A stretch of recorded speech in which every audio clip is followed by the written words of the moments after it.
Fraud must leave a trail because fraud involves the movement of money. What continually surprises me is just human nature.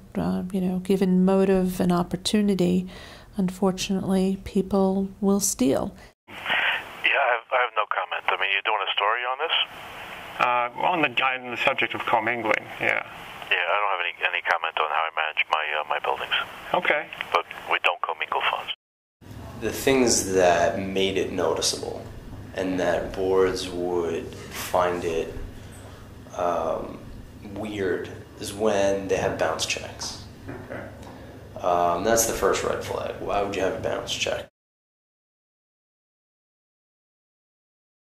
I think probably one of the biggest areas for fraud is when you have commingled accounts. One of the things that many managing agents do, because they manage numerous homeowners associations, is they pool all the money into one shared account.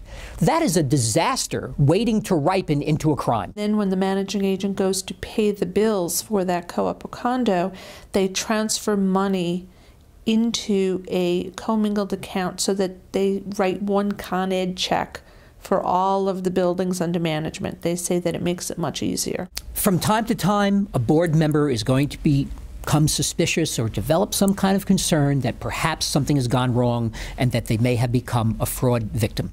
You would see a check actually either being transferred through a debit from the account, or you would see a check being written to another bank account, a lump sum check. In other words, you wouldn't see checks to the individual vendors.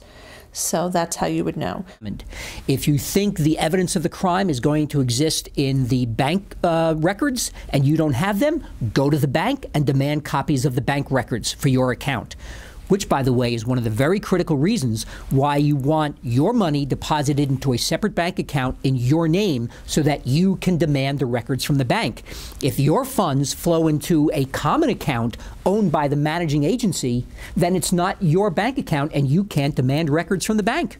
A lot of boards feel that while kickbacks are something that they are bothered by, offended by, they sometimes feel it's something that they can't really control, and it's certainly something that's harder to deter.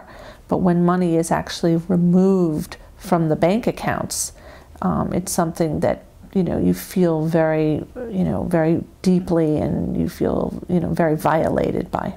People that you've had a long and trusting relationship with can suddenly change.